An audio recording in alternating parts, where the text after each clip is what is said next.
Everyone, আরও একটা cinema আসতে চলেছে শাকিব খানের, সেটার নাম হচ্ছে দরদ। তো আমাদের রিসেন্ট একটা হয়ে চলে যায়, আমাদের সালমান খান এবং শাহরুখ খানের একটা সময় সিনেমা আসছিল না এবং সবাই আমরা ভাবছিলাম যে হয়তো আমাদের সুপারস্টার হারিয়ে গেছে। তো শাকিব খানের ক্ষেত্রে জিনিসটা অনেকটা এই ধরনের প্রযোজ্য হয় যে তিনারও সিনেমা প্রায় আমরা দেখতে পেতাম না, কিন্তু ফাইনালি তাকে আবারও নতুন অবতারে একাধিক সিনেমা এবং সবগুলো সিনেমায় ব্লকবাস্টার হচ্ছেন তিনার। তো তারও একটা সিনেমা এবং দরদ সিনেমার টিজার এসেছে, সেটা কেমন হলো না হলো সেটা নিয়ে আমি কথা বলবো। তো সত্যি বলছি, শাকিব খান যে নিজেকে পরিবর্তন আনছে এবং মানুষজন যে তার ব্যাপারে কথাবার্তা বলছে, এটা শুনতে এবং দেখতে খুব ভালো লাগে। যে একজন পপুলার হিরো যে বাংলা ইন্ডাস্ট্রিকে বা বাংলাদেশের ইন্ডাস্ট্রিকে একটা সময় হিট দিয়েছেন এবং যিনি মেগা স্টার নামে পরিচিত, তো স্বাভাবিকভাবে তার কাছে মানুষের অনেকগুলো আশা থাকে এবং তিনি সেই আশা হিসাবে বেশ কিছুদিন তিনি সিনেমা থেকে জগৎ থেকে গায়েব ছিলেন। মানে তিনি সিনেমা করেছেন ডেফিনেটলি, তবে সিনেমাগুলো সেরকমভাবে মানসম্মত হয়নি।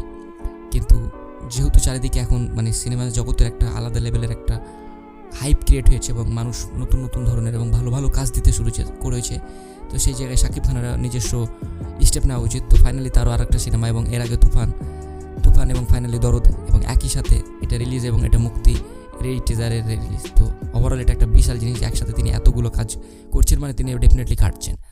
তো তার এই টিজারটা সত্যি দুর্দান্ত লেগেছে, বিশেষ করে আমি ভারতীয় হিসেবে বলতে পারি যেটাও সত্যি অসাধারণ ছিল।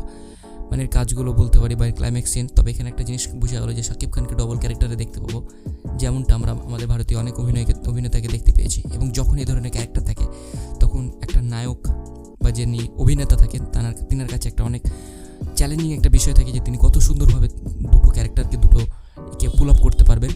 তো ডেফিনেটলি আমাকে দেখে তো ভালো লাগছে এবং পুল আপের দিক থেকেও ভালো লাগছে এবং ডেফিনেটলি মনে হচ্ছে যে সাসপেন্স থ্রিলস সবই আছে।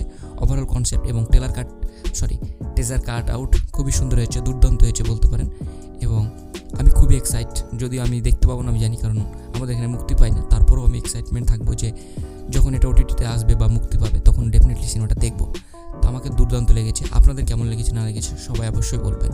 আর শাকিব খানের যে এই চেঞ্জ সত্যি অসাধারণ এবং তাকে এটার জন্য অন্তত সাপোর্ট করতে হবে।